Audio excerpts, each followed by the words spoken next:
Hoje vai ser um dia um pouco difícil, irmãos. Normalmente, quando chega no final de semana, até domingo, segunda-feira no máximo, Deus já começa a me dar uma palavra. Mas essa semana foi um pouquinho difícil. Eu preparei alguma coisa, até comentei com a Carol que eu queria preparar um vídeo. Ela até veio me perguntar, mas você não vai colocar? Eu falei, mudou tudo. Eu não sabia, Deus começou a falar no meu coração e eu não conseguia me concentrar em alguma coisa. Mas ontem Deus me deu algo para falar. Eu espero que vocês continuem dando glória no final. Eu espero. É algo que eu não gosto muito de falar. Às vezes eu não gosto muito de tocar nesse assunto. Mas eu acho que o momento é propício. E se Deus colocou no meu coração, Deus falou muito comigo. E eu comecei a lembrar de muitas coisas que eu tenho visto, ouvido nesses últimos dias. Muitas coisas que eu tenho refletido. E talvez por isso que Deus colocou no meu coração. Mas nós vamos falar essa manhã, amém? Às vezes a gente fica com um pouco de receio, né? Mas, como uma vez a Anice disse, né, Orlando, quando Deus coloca no coração, tem que falar, né? E eu creio que Deus vai fazer com que nós entendamos esse posicionamento que nós vamos passar nesta manhã. E eu creio assim que o Espírito Santo vai falar ao coração de cada um, amém? Nós vamos ler uma passagem em Romanos 13, de 1 a 7. Romanos 13, de 1 a 7. É um texto bastante conhecido pela turminha da escola bíblica. Nós estudamos vários meses sobre a autoridade espiritual e esse foi um dos textos que nos marcou bastante. Amém? Eu vou pedir para que a igreja se coloque de pé em reverência à palavra e nós vamos ler aqui a palavra de Deus. Amém? Irmão Dina, fico feliz com a visita da irmã, amém? Nós temos conversado, perdemos o contato durante tanto tempo, né? E agora nós conseguimos reatar, né? Ela achou o nosso telefone, fez esse contato e a gente fica muito feliz com a presença da irmã, amém? Da Rebeca, que faz tempo que não vem aqui, né? A gente fica muito feliz. E todos aqueles que estão aqui nos visitando, amém? Que Deus possa abençoar a cada um de vocês, amém? Vamos lá então, a palavra em Romanos 13, de 1 a 7, a palavra diz assim: todos devem sujeitar-se às autoridades governamentais, pois não há autoridade que não venha de Deus. As autoridades que existem foram por Ele estabelecidas. Portanto, aquele que se rebela contra a autoridade está se colocando contra o que Deus constituiu, ou Deus instituiu. E aqueles que assim procedem trazem condenação sobre si mesmos. Pois os governantes não devem ser temidos, a não ser por aqueles que praticam o mal. Você quer viver livre do medo da autoridade? Pratique o bem, e ela o enaltecerá, pois é serva de Deus para o seu bem. Mas se você praticar o mal, tenha medo, pois ela não porta a espada sem motivo. É serva de Deus, agente da justiça para punir quem pratica o mal. Portanto, é necessário que sejamos submissos às autoridades, não apenas por causa da possibilidade de uma punição, mas também por questão de consciência. É por isso também que vocês pagam imposto, pois as autoridades estão a serviço de Deus, sempre dedicadas a esse trabalho. Deem a cada um o que lhe é devido, se imposto, imposto, se tributo, tributo, se temor, se honra, honra. Amém? Vamos orar. Senhor amado, Deus querido, nós lemos aqui a Tua palavra, Senhor. E eu quero te pedir, Senhor, em nome de Jesus, mais uma vez nesta manhã, Pai, que o Senhor venha falar aos nossos corações, que o Senhor venha, Senhor amado, Deus querido, abrir nossa mente, nosso espírito, Senhor, nosso coração, Pai, para entendermos, Senhor, tudo aquilo que estamos vivendo, as circunstâncias na qual estamos inseridos nesse momento, Deus. Que tudo isso, Pai, nós possamos encontrar respaldo bíblico, respaldo na palavra, Senhor. Que o Senhor venha realmente trazer um direcionamento para nossas vidas, Senhor, num momento tão importante como esse que estamos vivendo aqui no país, aqui na nossa pátria, Senhor. Nos ajuda, Senhor. Nós precisamos da luz que o Senhor lança sobre nossas vidas. O momento exige que nós nos coloquemos diante de Ti, que nós oremos, que nós busquemos, Senhor, a Tua vontade. Porque, Senhor, muitas vezes o povo não sabe qual direção seguir. Muitas vezes, Senhor, nós ficamos com nossa mente obscurecida. Às vezes não conseguimos enxergar, como se uma névoa estivesse à nossa frente. E muitas vezes, Senhor amado, Deus querido, as coisas são escondidas de nós e nós não conseguimos ver, Senhor. Mas nós precisamos, Senhor amado, que o Senhor nos ajude. Nos ajude nesse momento, Pai. Nós como nação que pretendemos que seja uma nação dirigida por Ti, Senhor. Colocamos nossas vidas nessa manhã diante da Tua presença, Senhor. E pedimos a Ti, Pai, em nome de Jesus. Fala conosco, Pai. Fala conosco, Senhor. Nós Te agradecemos por isso, Pai, em nome de Jesus. Amém. Amém? Podem sentar-se, amém? Muito bem, irmãos. Parece, talvez choque alguns, mas nós vamos falar de política nesta manhã. Amém? E talvez você venha já no teu coração. Eu peço que você, nesse momento, dê uma pausa para o teu coração.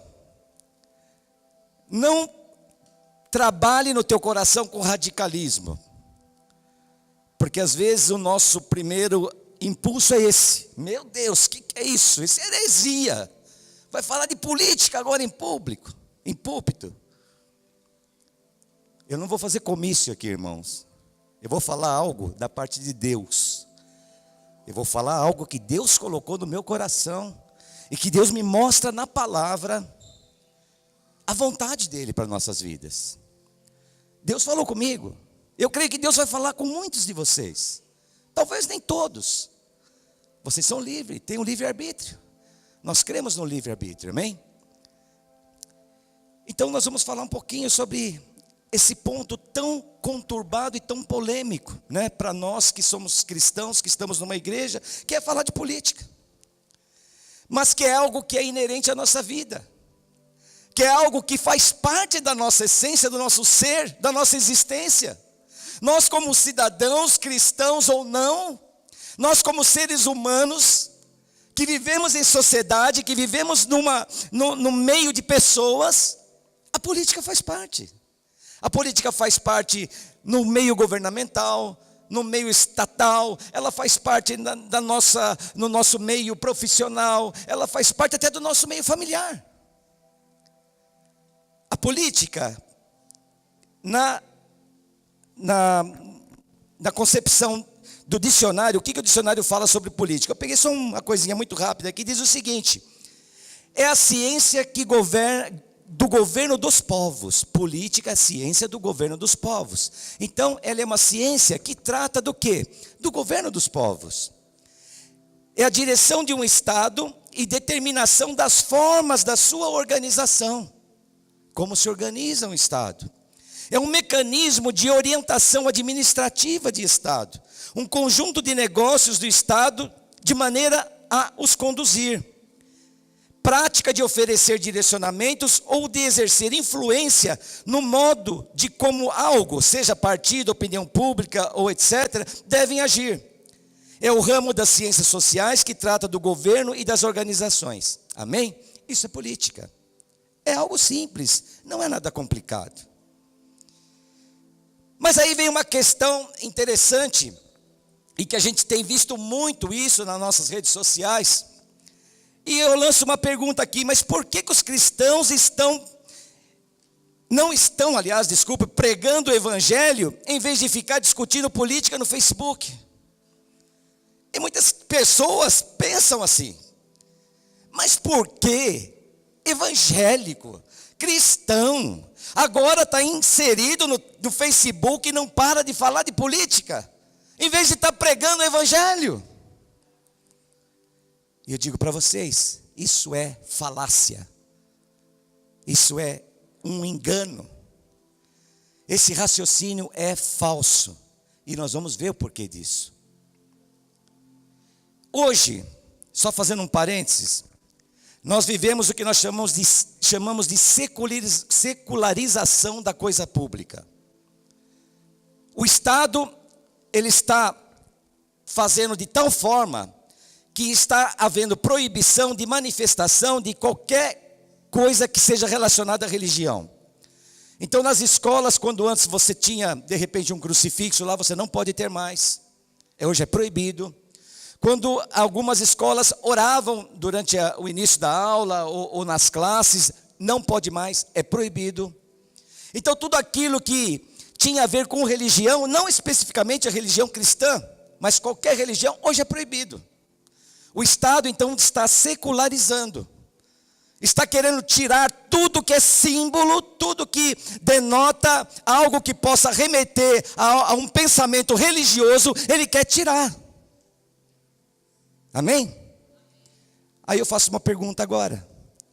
O que o Estado vai fazer com a estátua do Cristo Redentor, hein? Complicado, né? Será que eles vão derrubar? Que não pode mais crucifixo nem nas escolas, nem em lugar nenhum. E agora vai poder um baita de uma estátua daquela? Isso faz parte da nossa cultura. Isso faz parte da nossa cultura cristã. Uma coisa é certa, nós sabemos que religião e política não podem se misturar. Igreja e política não podem se misturar. Nós já tivemos experiências desagradáveis há séculos passados. Quando a igreja tomou uma força e um poder tal que acabou dominando o Estado, acabou controlando, acabou governando mesmo. E isso não foi bom. E não é isso que nós queremos. Uma coisa é uma coisa, outra coisa é outra coisa. Igreja é igreja, Estado é Estado. Nós não queremos que isso seja misturado, obviamente. Já sabemos que a experiência não foi boa. Mas nós sabemos também que Deus influi na política. Deus influi no governo. Nós temos que exercer influência também. Nós não temos que fazer leis que nos beneficiam, que beneficiam a nossa religião em detrimento de outras. Nós não temos que buscar interesses particulares, próprios, mas nós temos sim que influenciar. Temos exemplos vários na Bíblia. Um que eu lembrei logo de início, eu hoje estou lendo, estou terminando de ler inclusive o livro de Jeremias. E ali naquele livro todinho, de todos, são muitos capítulos, mais de 40 capítulos tem esse livro. E fala muito sobre a questão do domínio babilônico sobre Israel. Deus pegou uma nação gentia, ímpia, pegou um rei ímpio, Nabucodonosor, rei da Babilônia, e fez com que essa nação dominasse todas as nações, inclusive Israel. Olha que coisa interessante. E depois, como é que nós podemos pensar que Deus não influi na política? Deus está pegando um país inteiro, uma nação, e fazendo dominar sobre várias nações. E fazendo com que Nabucodonosor agora comece a governar em Israel. Não diretamente, ele deixa ali algumas pessoas para tomar em conta, mas está sob o domínio da Babilônia. Então nós começamos a perceber que sim, Deus influi. Isso faz parte do domínio de Deus. E uma coisa nós temos que ter consciência, que Deus é soberano, onipresente e onipotente. E tudo que existe pertence a Ele. E nada do que existe ou que foi criado fica fora do seu domínio. Aleluia, e nem política.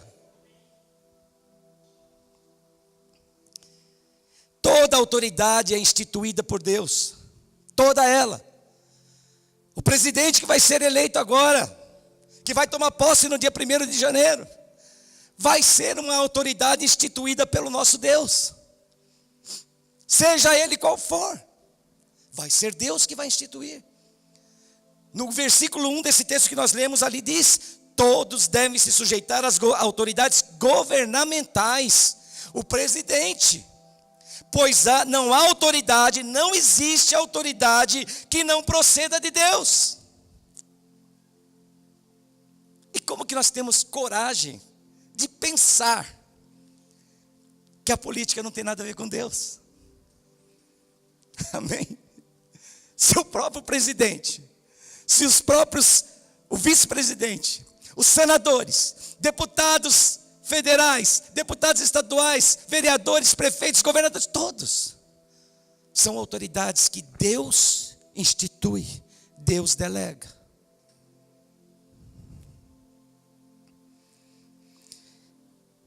Como eu disse, a igreja não tem que se mobilizar para fazer leis que favoreçam a si própria, em detrimento a outros segmentos religiosos ou não.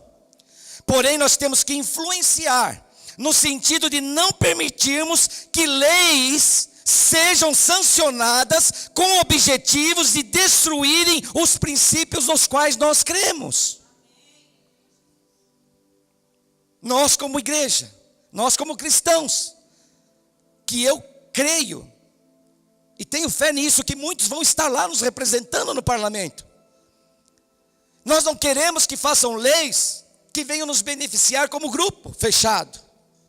Mas o que nós queremos sim, é estar lá para influenciar.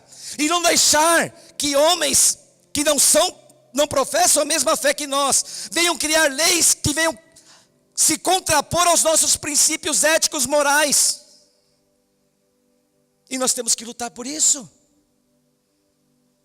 Nós já temos visto experiências que já estão, projetos de leis que estão no Senado, que estão no Congresso Nacional, que nós começamos a perceber que colocam em risco muitos dos nossos princípios. Nós amamos os homossexuais, são seres humanos. Eu tenho sobrinho homossexual, mas nós temos princípios que não nos permitem aceitar a prática.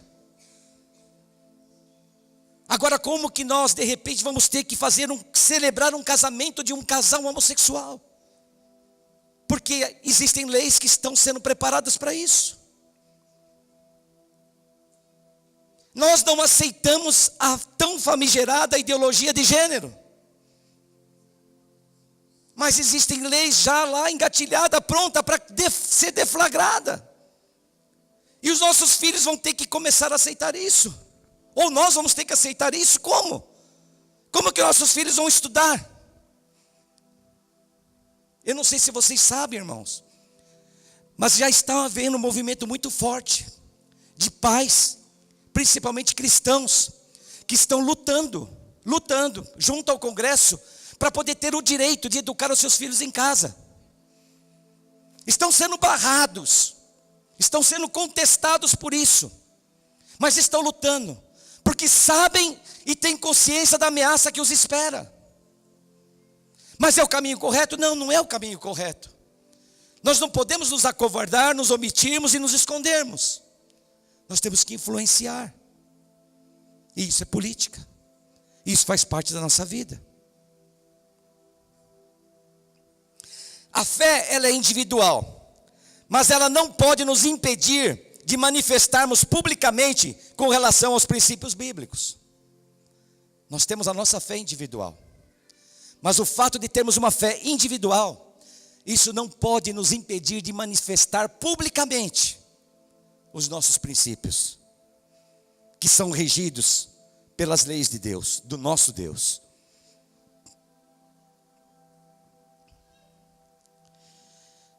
Tem um ponto muito importante, irmãos, que é preciso que vocês saibam aqueles que ainda não sabem. E eu peço, se não quiserem ficar nas minhas palavras, busquem informações sobre isso, porque nós precisamos nos conscientizar. Nós não podemos ficar alienados, nós não podemos ficar omissos há uma situação que está acontecendo e que a sociedade não percebe, e que a sociedade não vê, mas que nós cristãos estamos atentos, mas muitas vezes nos omitimos e não queremos falar, porque as pessoas acham que é errado falar desses assuntos em púlpito. Mas chegou um momento perigoso, um momento importante, um momento precioso e único, que talvez, se não for agora, pode ser tarde demais. Existe um braço da política brasileira que tem raízes marxistas, que tem raízes comunistas. Irmãos, eu não quero falar de partido. Eu não vou falar de partido, eu não vou falar da minha preferência, eu não vou falar disso. Mas eu vou falar do que está acontecendo e que nós não podemos deixar de prestar atenção, porque é muito perigoso. Existe uma ramificação, não é um partido só não, são muitos, que é um braço do comunismo no Brasil. Um comunismo, uma doutrina, uma ideologia criada por um homem chamado Karl Marx, e que está disseminada no nosso meio. Agora a minha pergunta é: nós como cristãos temos que evangelizar muçulmanos, temos que evangelizar budistas, temos que evangelizar umbandistas, temos que evangelizar hinduístas. É o nosso papel, falar das boas novas, falar de Jesus, falar do amor de Deus, para aqueles que não conhecem. E por que não falar para os comunistas? Porque o muçulmano, o hinduísta, o umbandista, seja lá qual for o budista, eles não creem em Jesus, mas pelo menos creem num Deus. O comunista é ateu, ele não crê em Deus. Mas o motivo mais forte do que esse, para nós termos que falar do amor de Deus para uma pessoa como essa, e nós vamos, não, isso é política, não mexe com isso, sou cristão, vou me enclausurar, vou para o meu gueto, e ali vou ficar, me acomodar no meu meio, no meu mundinho, e agora eu vou segmentar. Muçulmano, beleza, vamos evangelizar muçulmanos, vamos lá. Comunista não, política, esse negócio é meio complicado. O que é isso, gente?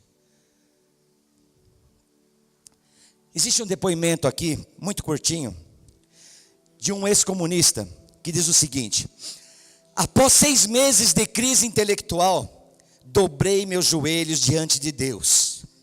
Isso foi em 1971. Desde então, meu avô e outros jovens líderes comunistas também se tornaram cristãos. A reação imediata de meu irmão diante da minha conversão foi: isso é ridículo. Contudo, 3 anos mais tarde, ele também se converteu e hoje é pastor. Todos nós podemos testemunhar que foi a natureza sobrenatural da mensagem o que nos atraiu a Cristo, e não as respostas cristãs de cunho sociopolítico. O poder da mensagem, nós podemos converter comunistas. Amém? Eu conheço ex-cristão que se tornou comunista.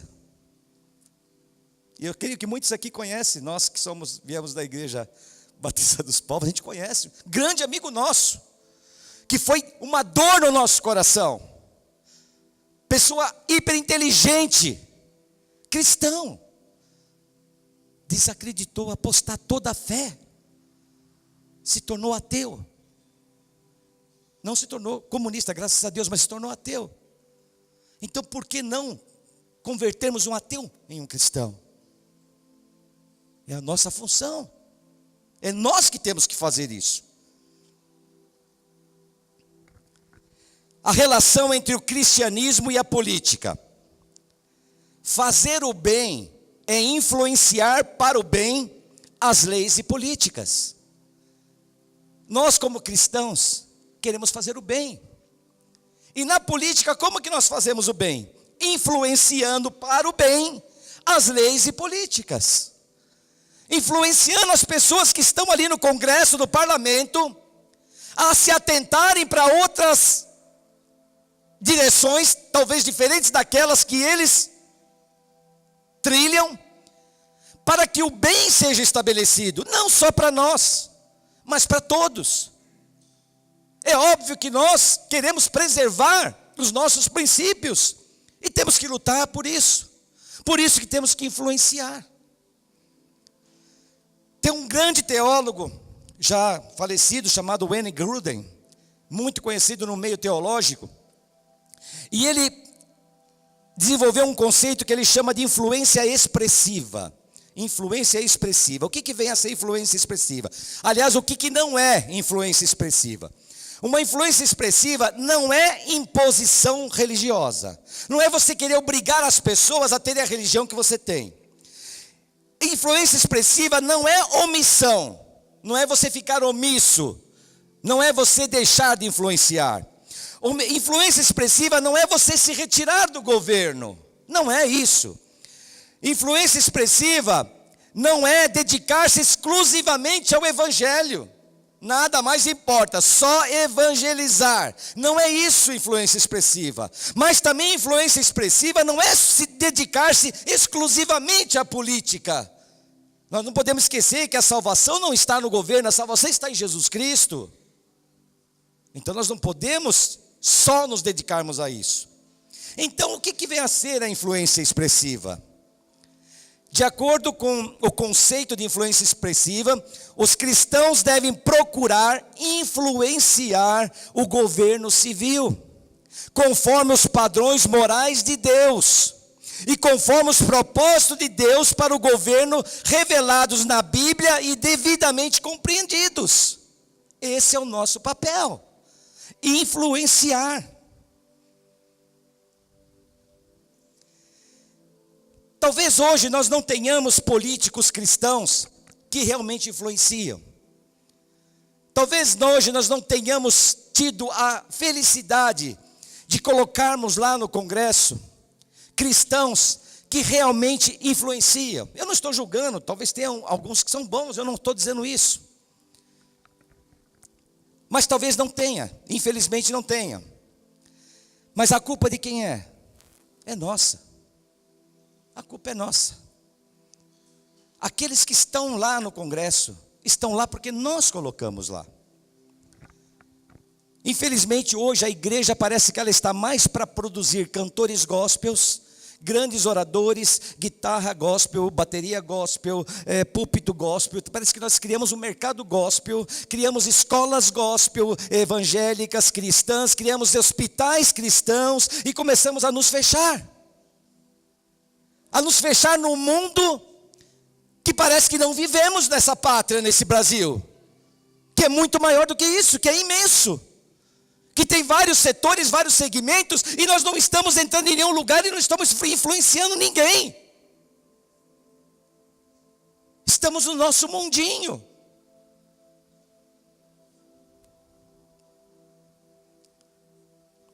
Investimos tanto preparando missionários. A igreja prepara missionário para mandar para o Líbano, como foi o pastor André, que está lá no Líbano hoje. Não é fácil a vida que ele está tendo lá. Preparamos missionários para mandar para a China, um país terrível, um país comunista, onde nós sabemos que os cristãos cultuam a Deus em cavernas, escondidos. Uma vez, vocês viram também, eu vi um vídeo, quando um grupo de cristãos receberam um pacote, que era um pacote de Bíblias. Aquilo, gente, eu não sei quem viu, mas aquilo foi emocionante demais. As pessoas pegavam aquelas Bíblias e choravam de alegria, porque estavam recebendo a palavra de Deus ali.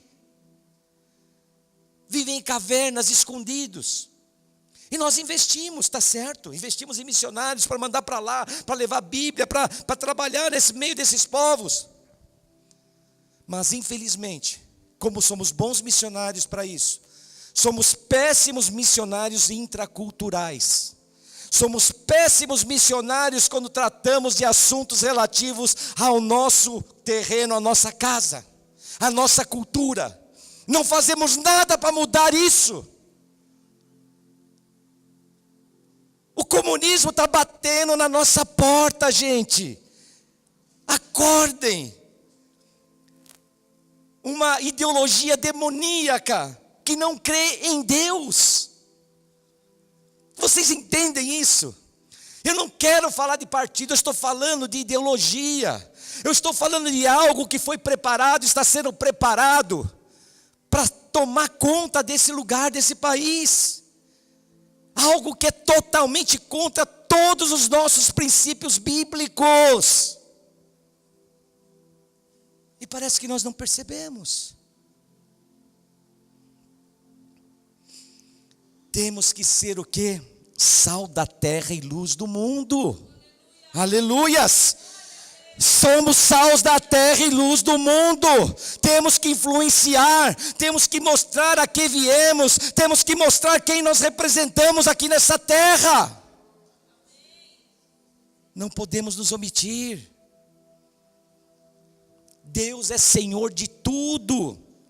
Não há nada na vida, nenhuma faceta sequer da existência humana em que Deus não tem o seu domínio. E na política não é diferente.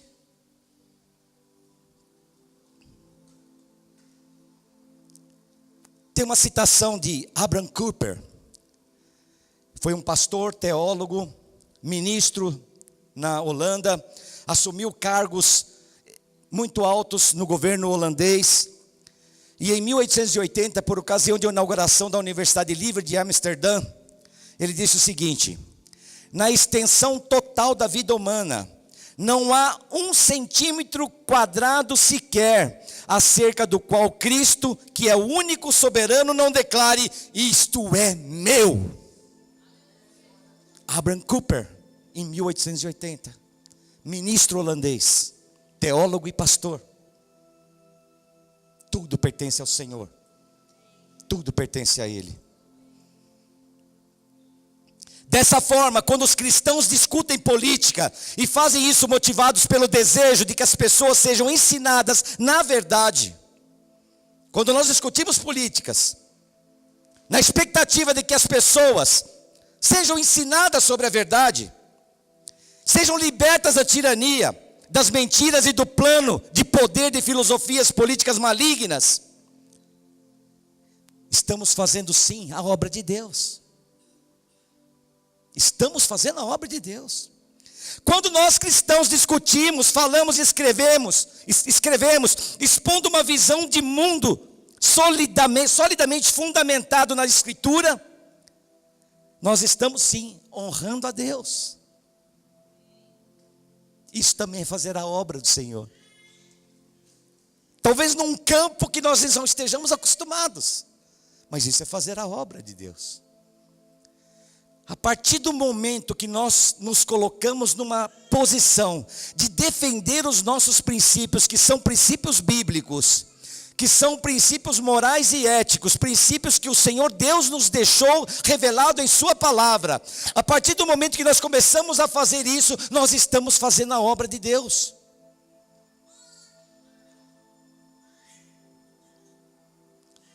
Eu recebi outro dia como alguns, com certeza muitos receberam, que isso veio num dos grupos de WhatsApp, que a gente tem tantos, né? E que é uma bênção isso, amém? Senão não teria tido a oportunidade de ver esse texto, que eu achei muito interessante. Que um pastor pregando numa igreja, falando sobre essas questões também, ele disse o seguinte, ele fala sobre atitudes que contradizem os nossos próprios princípios. Olha só que interessante, irmãos. Atitudes que muitas vezes nós tomamos, que contradizem princípios bíblicos, princípios que nós devemos seguir. É impressionante como nós cristãos estamos equivocados, tendo atitudes que contradizem os nossos próprios princípios. Primeiro, oramos para Deus livrar a igreja da perseguição em países comunistas. Oramos. Mas nas eleições, votamos em candidatos comunistas. Contrassenso total. Oramos para que aqueles países como China, que matam milhares e milhares de cristãos, oramos por eles. E no entanto aqui nós votamos em pessoas comunistas. Contrassenso. 2, oramos pela expansão do evangelho, mas nas eleições votamos em candidatos que querem taxar e fechar igrejas, que tem leis no Congresso para cobrar impostos de igreja, tem leis no Congresso para proibir práticas da nossa liturgia. Um contrassenso. 3, oramos pela família, mas nas eleições votamos em candidatos que defendem o quê? A sua desconstrução. Candidatos que estão lá preparando leis para dizer que família não é homem e mulher. Família é homem, homem, mulher, mulher, homem, mulher, não importa como. Família agora é um conceito totalmente abrangente, não é mais o conceito que nós como cristãos temos de família. Está aí no Congresso. Isso daqui a pouco vai estar fazendo parte da nossa vida como lei. Então nós oramos pela família. Oramos para que Deus proteja a nossa família. Oramos para o bem da nossa família. E votamos em candidatos que estão ali para desconstruir a nossa família. Contrassenso total. 4, oramos pelos nossos filhos, mas nas eleições votamos em candidatos que defendem ideologia de gênero. Deus proteja meu filho, Deus guarda meu filho. Oramos tanto e tanto pelos filhos. E ali quando vamos ali botar o dedo na urna eletrônica, botamos num candidato que às vezes você nem sabe.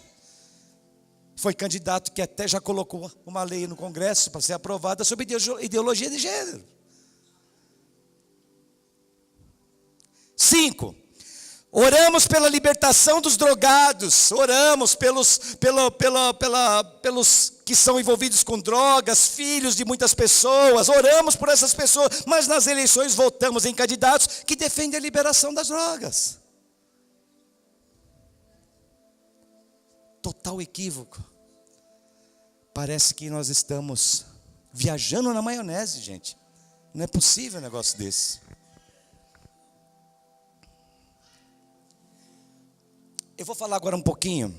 Por que nós não devemos votar em comunistas? E vocês vão ver que eu trago aqui números, fatos. E depois vocês pesquisem. É importante. Mas é importante nós termos consciência, gente. Nós não podemos ficar alienados. Deus nos deu inteligência. O nosso Deus é aquele que governa a nossa vida. O nosso Deus é aquele que direciona a nossa vida. Mas Ele nos deu inteligência para analisarmos o contexto em que estamos vivendo. Amém? Por que nós não devemos votar? A implantação do comunismo no mundo, a nível mundial, matou mais de 100 milhões de pessoas. 100 milhões de pessoas mortas pelo regime comunista. Sabem o que é isso? E pessoas do próprio povo. Na União Soviética, por exemplo, foram milhões e milhões mortos. Russos matando russos, soviéticos matando soviéticos, chineses matando chineses, venezuelanos matando venezuelanos.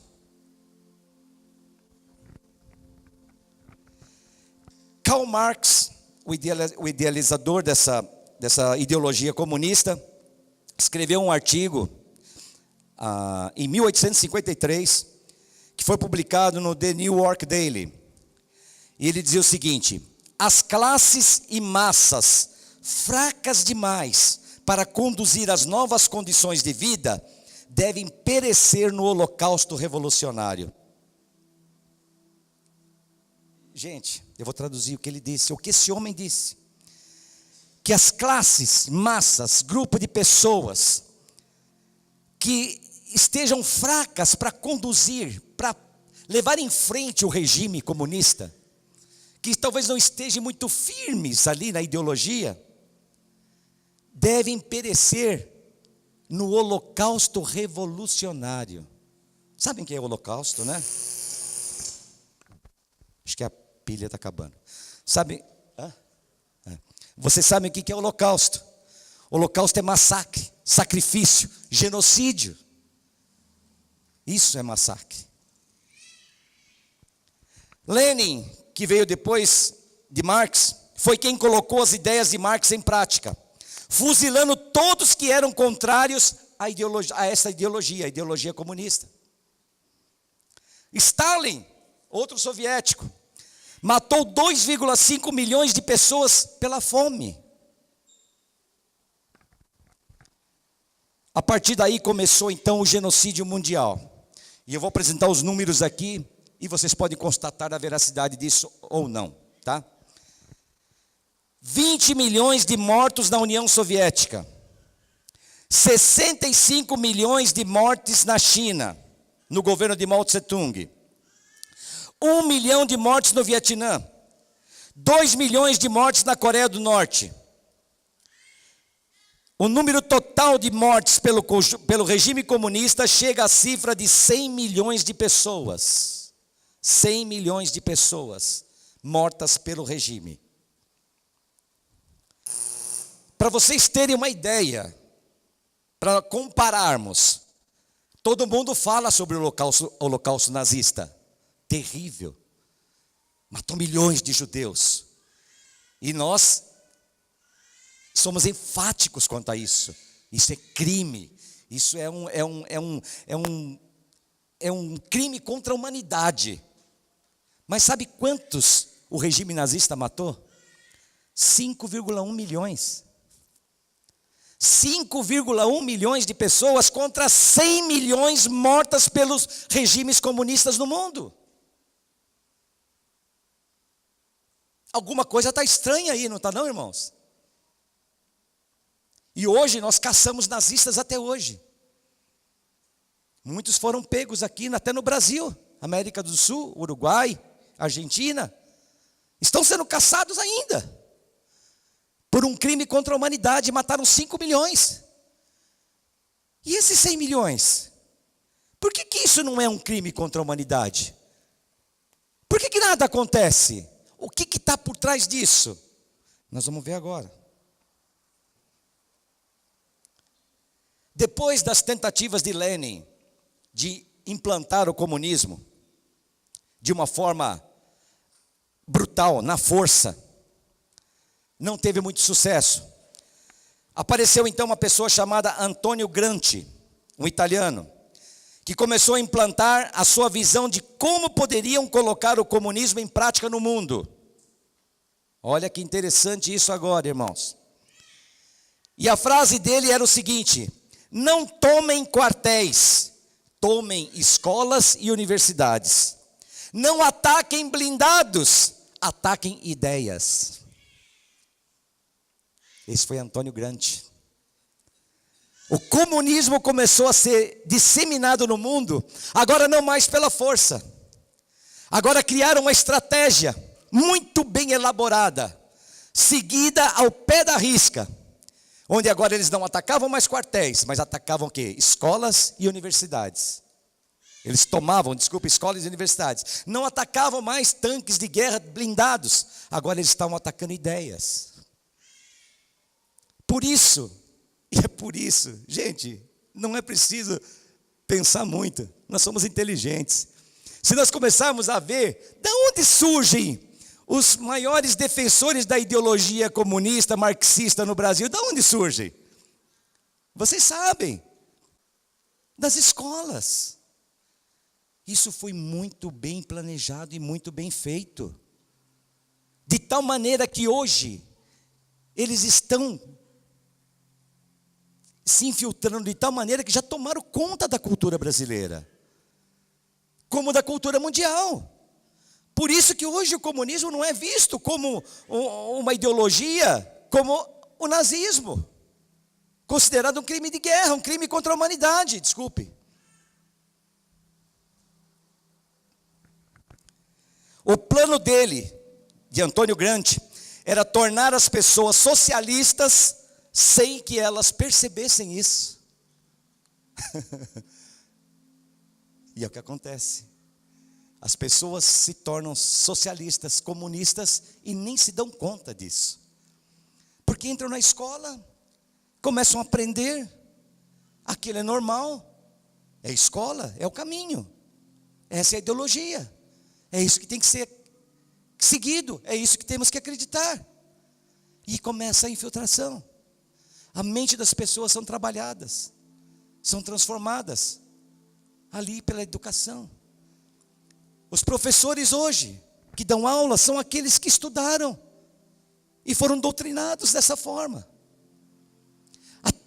A ideologia marxista entrou de tal forma que hoje os livros escolares que são livros, são apostilas, tudo baseados em ideologia marxista, comunista. E isso é o que nós estamos vivendo. A Revolução de 64 foi uma revolução que tinha como objetivo se opor à Revolução Comunista que tentava se instalar no Brasil. Nós não sabemos disso. Por isso que temos que estudar história, irmãos. Por isso que nós não podemos ficar, nos omitirmos, nós temos que buscar pesquisar. Quando o exército tomou o país em 64, hoje olha, você veja como é a coisa está sendo, a propaganda ela é feita de tal forma, que é colocado para nós que veio um grupo de ditadores militares, tomaram conta do país para nos oprimir. Mas ela não mostra que o exército foi para as ruas, porque parte significativa do povo clamava para que o exército entrasse em ação, para deter aquele movimento comunista que estava avançando de uma forma avassaladora no país. E nós não percebemos isso, ou não queremos conhecer esse lado da história. Foram anos de planejamento maligno para chegarem onde chegaram, com a nossa cultura destruída, trabalhando em quase todos os segmentos da cultura brasileira.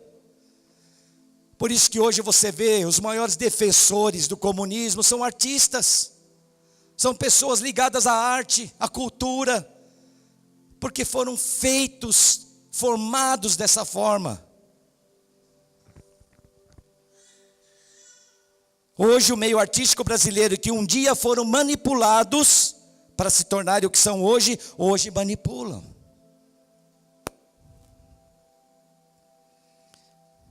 Por que vocês acham que o investimento na educação é tão limitado? Por que tão pouco recurso é destinado à educação nesse país? Porque as pessoas que não pensam, não se opõem ao regime. Essa é a grande verdade. Antônio Gramsci disse um texto. A autoridade do Partido Comunista, ou do partido que conduzir o processo, será onipresente e invisível como um decreto divino. A maioria obedecerá sem saber que está obedecendo. Olha o plano desse homem. Vamos implantar a coisa de tal forma, vamos entrar na cultura de uma tal maneira, que o povo vai obedecer sem saber que está obedecendo.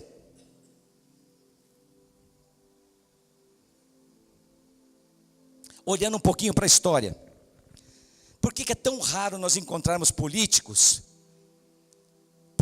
que não se aproveitam do seu cargo para benefício pessoal? Políticos que não são envolvidos em corrupção. Por que é tão difícil encontrar político assim? E a resposta a isso está numa parábola, que eu vou ler aqui para vocês agora. Parábola bíblica, amém? Mas antes de ler, eu queria só fazer o contexto no qual está inserida essa parábola, que foi dita por Jotão, filho de Gideão. Gideão, antes dele morrer, ele tinha sido um grande líder, um grande juiz, como vocês sabem. Libertou o povo de Israel várias vezes dos inimigos opressores. Foi um juiz estabelecido por Deus. Enquanto ele viveu, houve paz na nação, porque ele soube conduzir a nação conforme as diretrizes que Deus lhe dava. E esse fato se repete sempre. Tal o líder, tal a nação. Aconteceu que quando ele morreu, um dos seus filhos, Abimeleque, quis reinar no lugar dele. Mas quando estava vivo, Gideão afirmou que nenhum dos seus filhos reinaria em Israel. Isso está lá em Juízes 8:23, que diz: não reinarei sobre vocês, respondeu-lhe Gideão, nem meu filho reinará sobre vocês, o Senhor reinará sobre vocês. Porque Gideão queria um governo teocrático, um governo onde Deus reinasse. Ele queria que o povo seguisse a Deus como seu líder. Mas Abimeleque não pensava assim, o filho de Gideão. Ele entendia que o povo queria um rei que pudesse ver. Foi o que aconteceu mais tarde, quando Saul foi levantado rei. E tomado por ambição, Abimeleque quis tomar o trono para ele. Só que havia um pequeno problema. Gideão tinha muitos filhos. E olha a história trágica que a Bíblia nos conta. Gideão, vendo que aqueles irmãos poderiam ser uma ameaça para ele, organizou uma cilada e matou todos os irmãos para poder ficar com o trono.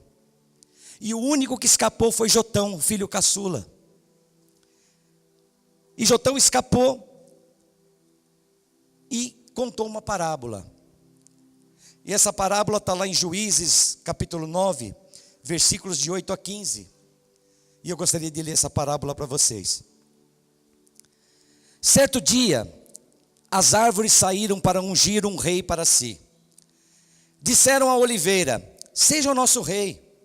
A oliveira, porém, respondeu: deveria eu renunciar ao meu azeite, com o qual se presta honra aos deuses e aos homens, para dominar sobre árvores? Então as árvores disseram à figueira: venha ser o nosso rei. A figueira, porém, respondeu: deveria eu renunciar ao meu fruto saboroso e doce, para dominar sobre as árvores? Depois as árvores disseram à videira: venha ser o nosso rei. A videira, porém, respondeu: deveria eu renunciar ao meu vinho, que alegra os deuses e os homens, para ter domínio sobre as árvores? Finalmente, todas as árvores disseram ao espinheiro: venha ser o nosso rei. O espinheiro disse às árvores: se querem realmente ungir-me rei sobre vocês, venham abrigar-se à minha sombra, do contrário, sairá fogo do espinheiro e consumirá até os cedros do Líbano. Essa foi a parábola que Jotão lançou, e era um grande aviso para o povo naquela época. Isso porque sabia que Abimeleque estava prestes a tomar o trono. E nós podemos tirar algumas lições importantes dessa parábola aqui, só para finalizar, já estamos terminando. São 3 liçõezinhas importantes que nós tiramos dessa parábola. Primeira, a omissão dos bons permite que os maus subam ao poder. Quando os bons se omitem, abrimos espaço para que os maus ascendam. Quando nós temos uma situação em que os bons se omitem, os maus vão tomar esse lugar. Segunda lição: quando não há boa opção de escolha entre os que querem governar, o povo acaba escolhendo a pior opção. O povo sempre acaba escolhendo a pior opção. Aqueles que eram bons não quiseram, recusaram o que estava sendo oferecido. Então a opção foi a pior que poderia existir, o espinheiro. Terceira lição: quando os maus governam, todos, bons ou maus, ficam debaixo da sua sombra, debaixo da sua autoridade. Ali quando o espinheiro foi ungido rei, os bons e os maus tiveram que ficar debaixo da sua sombra. Tiveram que correr o risco de ser espetados por seus espinhos, amém? A parábola das árvores reforça para todos nós uma velha lição. Não é a ação dos maus que destrói o mundo, e sim a omissão dos bons. Não é a ação dos maus, mas é a nossa omissão. Por isso que não podemos nos omitir. Como cristãos, nunca se omita do processo de eleger o seu governante. Eleja quem tem um histórico de uma vida alinhada com os princípios de Deus e da família, porque do contrário, todos nós, e principalmente os nossos filhos, irão sofrer amargamente. Amém? Que essa reflexão fique no coração de vocês, que vocês possam refletir muito sobre tudo isso que está acontecendo, para que não sejamos movidos como massa de manobra. Nós temos cabeça, Deus nos deu inteligência para analisar, raciocinar e entender o que acontece, amém? Nos deu o Espírito Santo para falar ao nosso coração qual é a direção correta, amém? Então, hoje, nós estamos, a nível de culto, na véspera das eleições. O próximo culto já vai estar no dia das eleições, amém? Então que vocês possam orar ao Senhor, para que o Senhor venha dar a direção correta para vocês, para que vocês venham entender o posicionamento que nós devemos ter como cristãos diante de toda essa situação. Nós temos uma responsabilidade muito grande, que talvez o povo não tenha consciência, a maior parte das pessoas, mas nós temos, e nós temos que pensar seriamente nessa questão, amém? Deus abençoe a todos. Feche teus olhos, vamos orar. Senhor amado, Deus querido, nós queremos te agradecer, ó Pai. Te agradecer por esta manhã, te agradecer por esse momento, Senhor. Onde o Senhor nos deu uma oportunidade, Senhor, de refletir um pouco sobre uma questão bem prática, mas que realmente faz parte das nossas vidas, Senhor. Mas pudemos perceber, Deus, pela Tua palavra, que o Senhor está sob o controle de tudo isso. E que nós somos os agentes que serão usados por Ti, para que possamos influenciar esse mundo em que vivemos. Deus abençoa o Teu povo, abençoa nossas vidas, nos ajuda, Senhor, na melhor escolha do nosso candidato nas próximas eleições, porque isso vai definir aquele que vai estar sendo colocado lá como nosso governante máximo. Deus nos ajuda, o Senhor, eu creio, Pai, vai estender suas mãos sobre nossas vidas, e eu creio que a nossa escolha vai ser segundo a Tua direção. Muito obrigado por tudo, nós te louvamos e te agradecemos em nome de Jesus, amém. Eu queria que vocês dessem uma salva de palmas para glorificar esse Deus maravilhoso, esse Deus poderoso, amém? Glória a Deus, glória a Deus.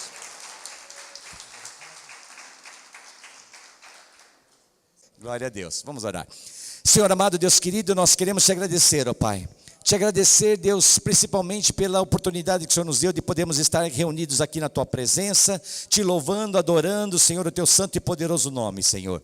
Somos gratos a Ti por tudo que o Senhor tem feito em nossas vidas. Nos ajuda, nos guia, Senhor, nos direciona nesse momento tão importante da nossa história, Senhor. Abençoa cada um que está presente nesse lugar, cada lar aqui representado. Abençoa, Senhor, aqueles que vieram nos visitar nesta manhã, aqueles que estão aqui pela primeira vez, Senhor. Abençoa cada um, Senhor, e eu te peço, nos leva, Senhor, sob Tua proteção, debaixo de Tuas poderosas mãos. Nós te louvamos e te agradecemos em nome de Jesus. Pelo amor do nosso Senhor Deus, pela graça do nosso Senhor Jesus Cristo e pela consolação e comunhão do Espírito Santo, que toda igreja possa dizer amém. Amém? Dê um abraço ao seu irmão, se despeça na paz do Senhor. Tenha uma semana abençoada em nome de Jesus. Amém?